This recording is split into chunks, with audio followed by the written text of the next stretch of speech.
RMN.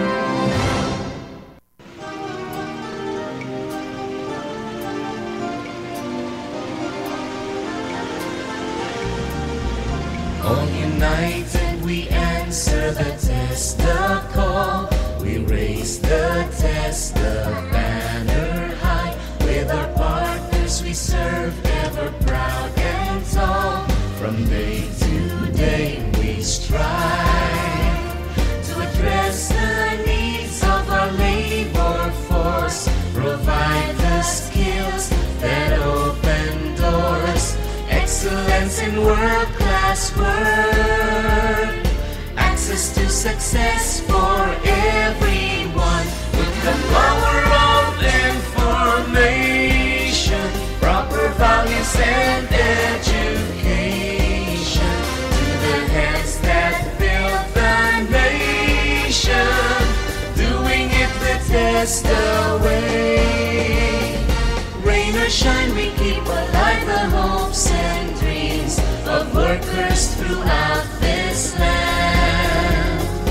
Doing the best we can, committed we make our stand, truly dedicated to the task at hand. With the power of information, proper values and education, to the hands that build the nation, doing it the test away. To the hands that build the nation, more power to the test away. Long live the test away.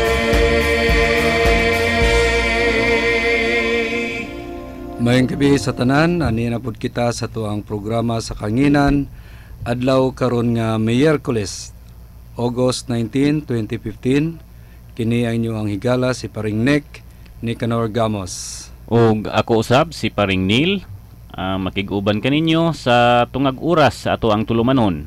Eskwelahan sa Kahanginan. Atong balikon Paring Neil pagpahibalo sa mga naminaw karon nga kini atong programa. Tulumanon nga eskwelahan sa Kahanginan, usa siya sa mga programa sa eskwelahan sa Dipolog School of Fisheries nga gipanguluhan sa atong maabtik nga Vocational School Administrator 3 Roselia D. Darcera. Atong kipangimbitar ang gusto nga eskwela diri sa atong eskwelahan sa Kahanginan, kabahin kini sa aquaculture o pagpamuhi ug mga isda nga mutex lang sila diri sa tua sa ilang ngalan ug address. Dayon maminaw lang gayud sila sa tua kada Lunes, Miyerkules ug Biyernes, no? Alas 7:30 hangtod sa alas 8 sa gabi. So pwede ka mo text sa ako ang numero 0921-300-4817. Balikon ko 0921-300-4817. Okay, Paring Nick. Ato pong ipahibalo pag-usab sa kadaghanan Paring Nick nga ang Dipolog School of Fisheries na siya landong sa ahensya sa Technical Education and Skills Development Authority kung TESDA, no? Naa sa liderato karon sa ato ang Director General nga si Secretary Emmanuel Joel J. Villanueva. Okay. So ato na po nga pangumustahon Paring Neil, no? Ang ato mga eskwela, no? Ini nga ato ang tulumanon. Sama nila ni LB Subido, no, na sa Camp Amak, Johnny Parpar Jr. sa Saluyong, si Joffy Castillon sa Tubod Galas, si Evelyn Quarisma sa Santo Niño Katipunan, si Jerry Pangasian sa Gulayon Dipolog City, si Jimaima Gumalal sa Katipunan, Zamboanga del Norte. Janice Sales, Virginia D1, Juan Sales, Virginia D1, Noel Sales, Virginia D1, Alimar Gunday, Gampis Sikayab, Amid Timbasal, Gampis Sikayab, Ernesto Zamoras, Ulingan, Celestino Escabarte, Ulingan, Noraiza T. Sale, Biasong, ug si Ronald M. Sagario sa Mati, Manukan, Zamboanga del Norte.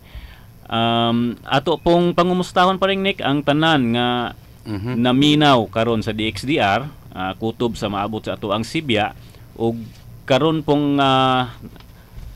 kadto pong nanglantaw pare kanato sa internet, no? Makita kita sa rmndipolog.weebly.com Dayon pwede po mo balik sa tuang mga sesyon kay makita po ta sa YouTube, no? Gi-upload. So dagan kayong gi-upload salamat sa YouTube. tuang bag-ong industry partner nga DXDR tungod sa katimbayayong nato sila sa paghatod og serbisyo sa katawhan, no, pinaagi sa kahanginan.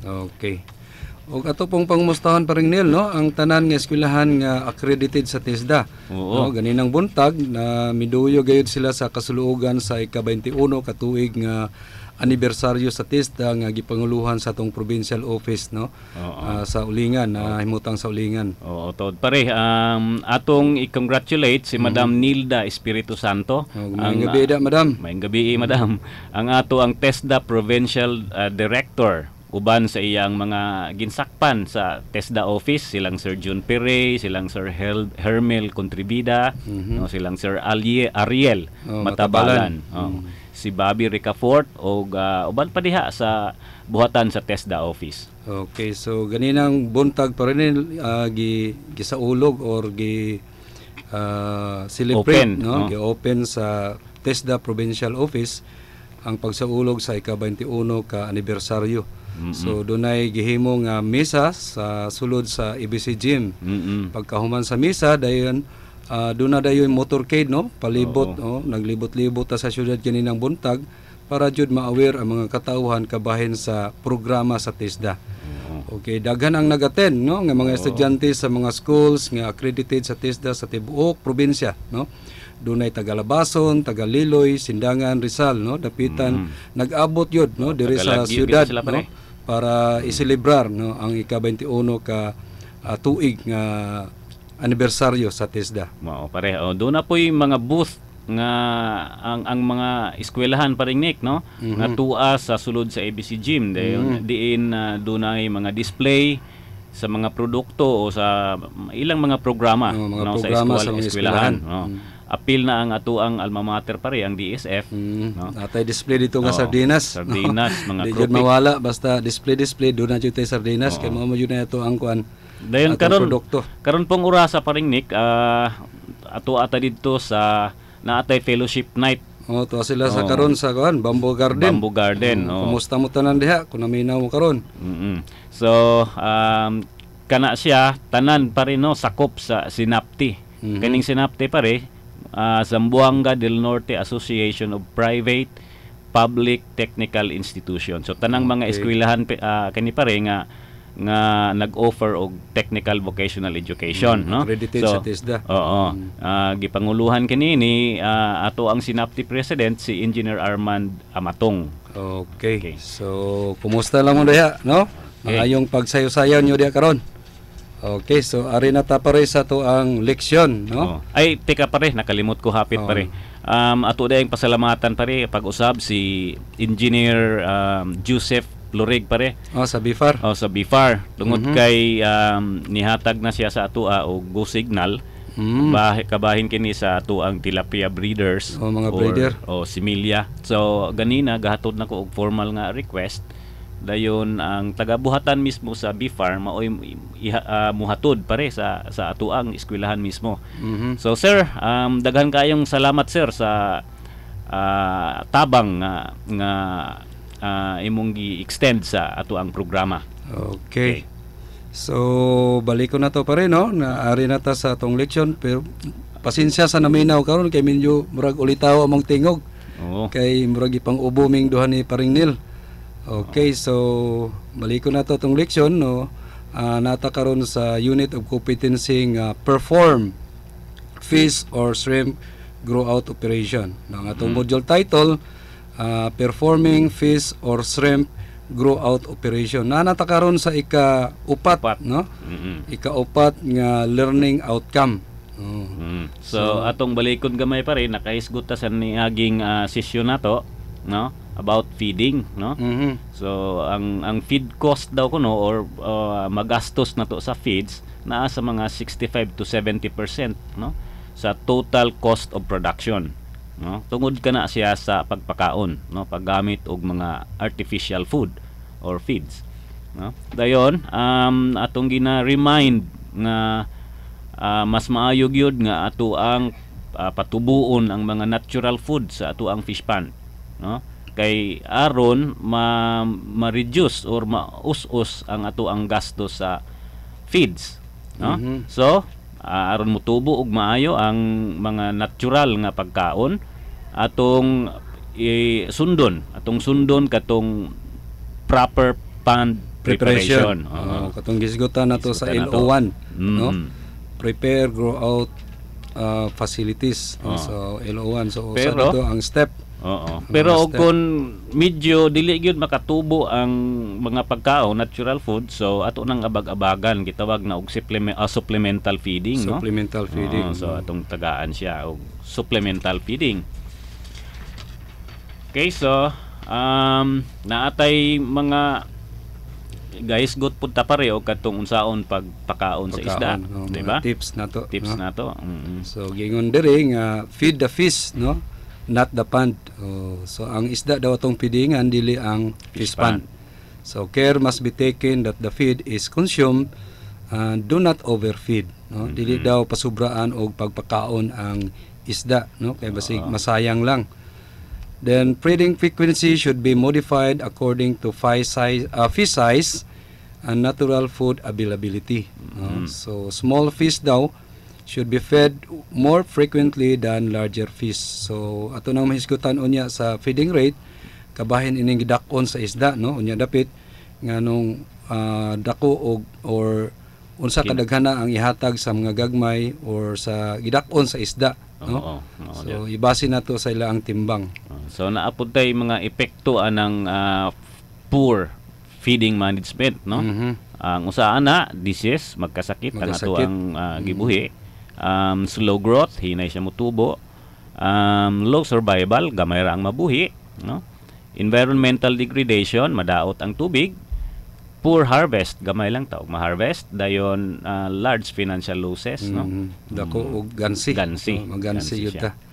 Then doon na po tayo gihisgutan si Miyagi Pare about sa feeding strategies, no? Mga pamaagi unsaon nato paghatag og pagkaon sa itong mga isda. So pwede siya i-broadcast, no? Isabuwag.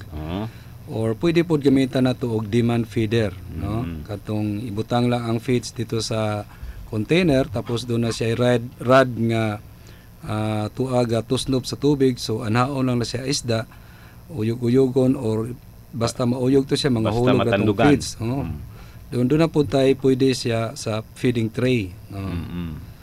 Then ginaingon dito nga kung mag-broadcast na tag pagkaon, so sa the same ra gyapon nga lugar, no? O sa oras nga parehas-parehas giunsa ni paghatag sa miyang adlaw adto ra gyapon orasan nimo siya hatagan.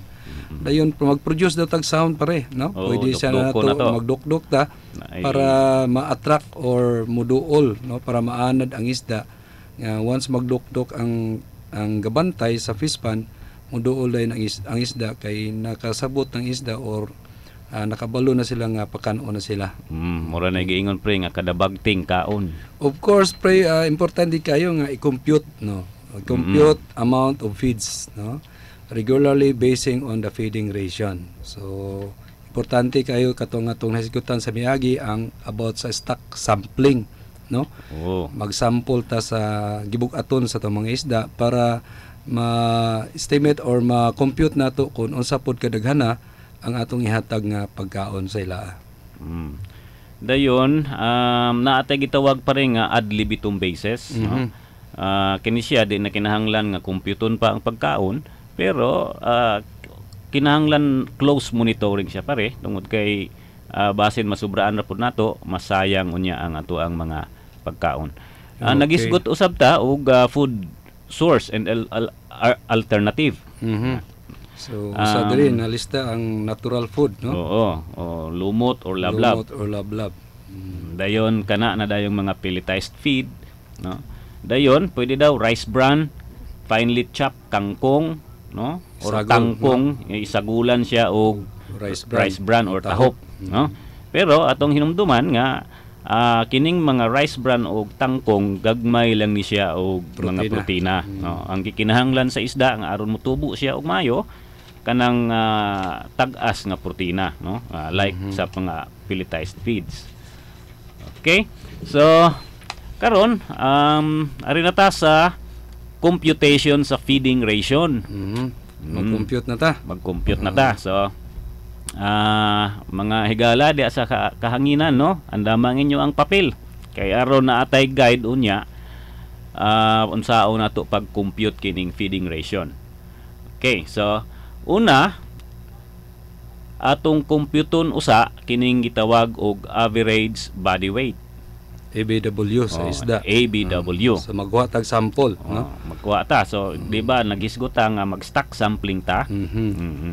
So ang isda nato timbangon og tagsa-tagsa, no? Naatay example diri, sundon lang nato. Example, ang usa ka isda ni timbang og 125 grams. Okay, 125 grams. Ang ikaduhang isda 130 grams. So 130. Okay. Ang sunod, ang ikatulong isda 135 grams. 135 grams. Ang ikaupat nga isda 120 grams. Okay, 120, no? 120 grams. Dayon ang ikalima nga isda 115 grams. Okay, 115 grams. So ato na siyang i-total pare. Total na to na ang totalo ng 5. ang 5, totalo na to ang ilang tagsa-tagsang timbang. Ang total niya na is 625 grams. Okay, 625 grams ang total sa 5. Okay. Dayon ato dayon kanang i-divide kung pila ka isda ang ato ang gitimbang, no? So 5 man ka isda ang ato ang giisgutan, so kanang 625 divided by 5. Okay, so 625 grams divided by 5. Okay, so kanang 5 katunang 5 ka isda ang atong gisample. So kung pulo pare, pulo pod ka po. Divide. Okay. Divide 10 pod siya. Divide 10. So ang answer ana kanang 625 divide 5 is 125 gram. So mo na siya ay nagrepresent sa kada isda. No, average na siya. So average body weight. Okay. So pagkahuman na tog compute sa average body weight, ato na usab nga computon ang biomass. Okay, biomass. So sa katuning biomass pare? Mo kini siya total nga timbang sa tanang mga isda nga gi-stock nato sa ato ang fish pan. Okay, so timbang, no? So timbang. Tanang isda nga gi-stock nato diha sa atong fish pan. Okay. So pag-compute sa biomass, kanang ABW, resulta na siya sa average body weight nga ato ang pag-compute, i-multiply nato sa number of stock, no? Tanan ninyong gi-stock dinha sa ato ang fish pan. Okay. So ato example dre pare 100. No? So atong example dre 100 ka buok ka isda. 100 ka isda pare. So ang ato ang ABW di ba 125 grams. I-multiply nato sa gidaghanon sa isda nga atong gi-stock. Example is 100 ka isda. So mo resulta kana siya og 12,500 grams. Or gusto ta nga ato ang i-convert niya siya sa kilogram, no, atong i-divide lang na siya og 1,000. So ang resulta na is 12.5 kilograms. Okay, so mo na siya ay biomass. Mo total nga timbang sa isda. Mo na siya total. Dayon mag-compute na dayon ta og feeding ration. So ug mingon tag feeding ration, mao ni siya ang gidaghanon sa ato ang ipakaon, no? Kada adlaw. Kada adlaw na siya. Okay. Dayon, kung mag-compute ta og feeding ration, mo kini formula: biomass times feeding rate divided by feeding frequency. Akong utrohon, biomass times feeding rate divided by feeding frequency. Unsa man ning feeding frequency pare? Mo kini siya pare nga kapila ka mupakaon sa usa ka adlaw. Kung gusto ka nga katulo, kaduha, so mo na imong ibutang dinha. No? So kining feeding rate pare na atay ihatag unya nga feeding rate distribution, No, mo ni ila ang basihanan, depende ka na sa ila ang Gidakon sa isda. timbang, no? Timbang sa isda. Timbang sa isda. Okay. Dito sila mukuha og feeding rate. Mhm. Okay. So ang ato ang biomass sa ato ang na-compute is 12,500 grams. Okay. Dayon, multiply nato ang feeding rate nga atong gamiton is 0.03. Or that is 3% lang siya. 3%. 3% ang siya. feeding rate na to. Okay. Kay dagko naman ni siya pare, dagko na ni siyang mga isda, no? So 3% na lang. So ug kun mas gamay ang ato ang isda, mas taas siya og feeding rate. Okay. Mas dako na ang ato ang isda, mas mubo siya og feeding rate. Okay. So pag multiply nato sa 12,500 times 0.03, mo resulta ka na og 375 grams. Okay, 375 grams yung answer. Answer. Dayon, atong i-divide sa 2 kay kaduhatang mupakaon sa usa ka adlaw. So, yung feeding frequency bali. Feeding frequency niya 2, no? So 375 divided by 2. 2. Okay. So ang resulta na is 187.5 grams. So minito say pare nga kada pakaon mutimbang lang ka og 187.5 gramos. Maunay imo ang isabwag Kada pagkaon. kada pakaon na siya buntag pananglitan alas 8 sa buntag ka magpakaon. So kanunay man jud na nga kada alas 8 jud ta magpakaon. No, so magtimbang lang ka og 187 grams or 187.5 grams. Dayon mo na ato ang isabwag dayon sa ato ang fish pan, no, sa ato ang isda. So Okay. ang katunga ini pare sa pagkahapon na po. Pagkahapon na pod. Another, no, pagkahapon 187 na pod, no. 0.5 grams. Okay, so ingon na nga paagi dili masubrahan nato og pakaon ang ato ang isda, dili pud siya magkulang pare. So dili masayang. Dili yun masayang, no. Dili pud manubra. Assured kita ana nga Insakto ra gayud. na nga gidaghanon sa ato ang pagpakaon sa isda. Okay. So I hope nga nasunod to, no? Nasunod to sa atong naminaw karon, sa to especially sa atong mga estudyante nga nag-eskwela sa Kanginan, no? Katong gihisgutan ni Paring Nel, no? Katong pag-compute sa feeding ration. Okay, so arita sa feeding rate distribution, no? Okay. So ato lang gamaan siya og duha ka column, no? Duha ka column siya. Dayon ang usa ka column niya na fingerlings ay weight niya pare. Weight. Dayon ang ikaduhang column rate, no? Okay. So ang percentage.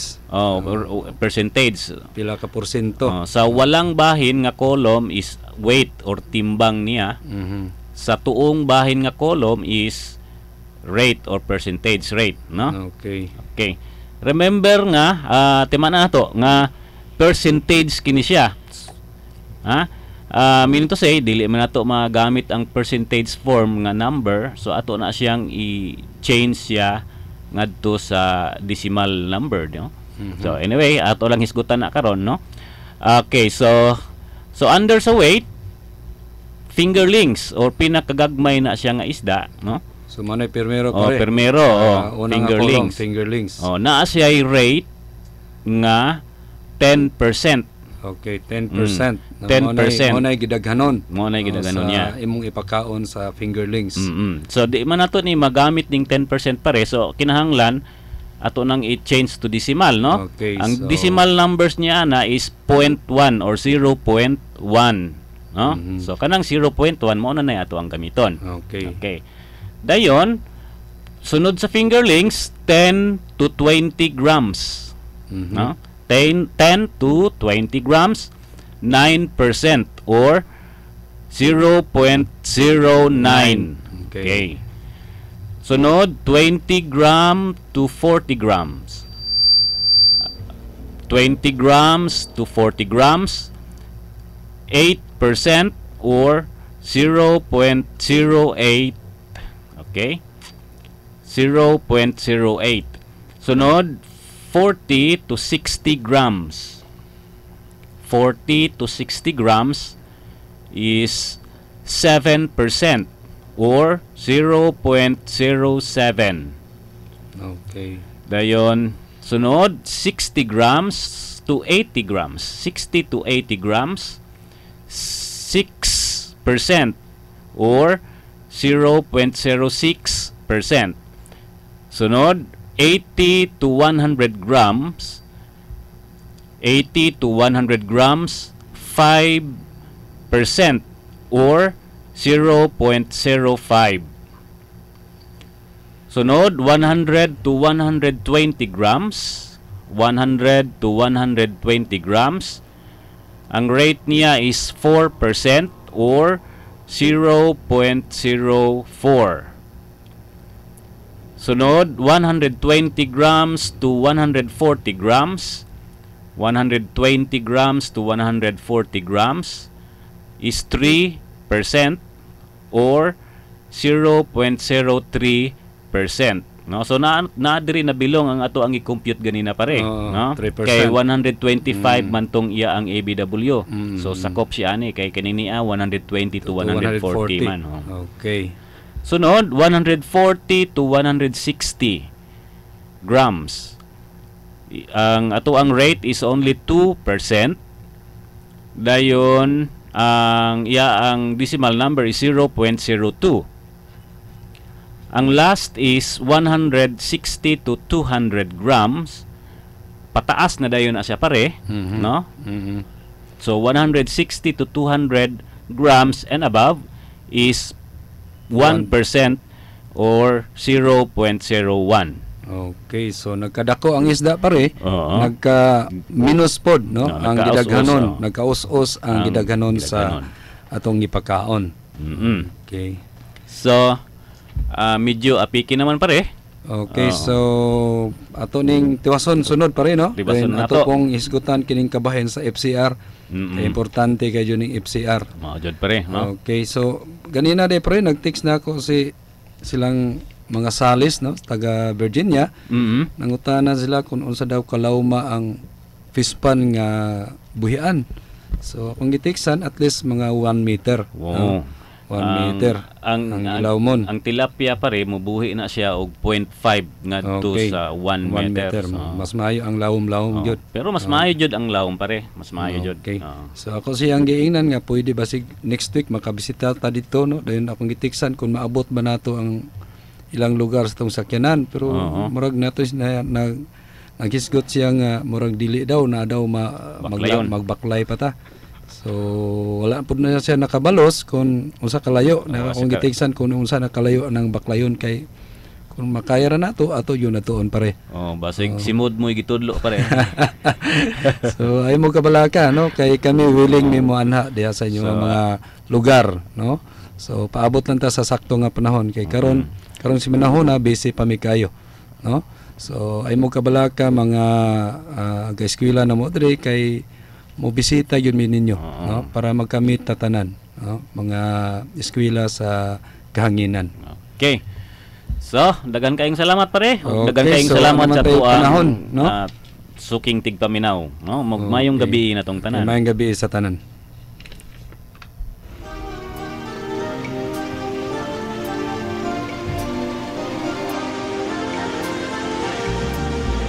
All united we answer the test, the call.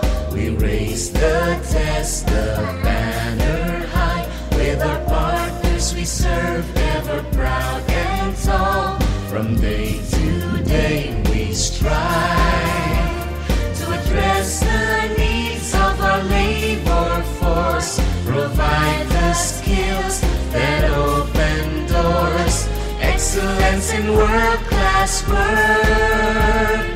Access to success for everyone. With the power of information, proper values and education, to the hands that build the nation, doing it the test away. Rain or shine, we keep alive the hopes and dreams of workers throughout this land.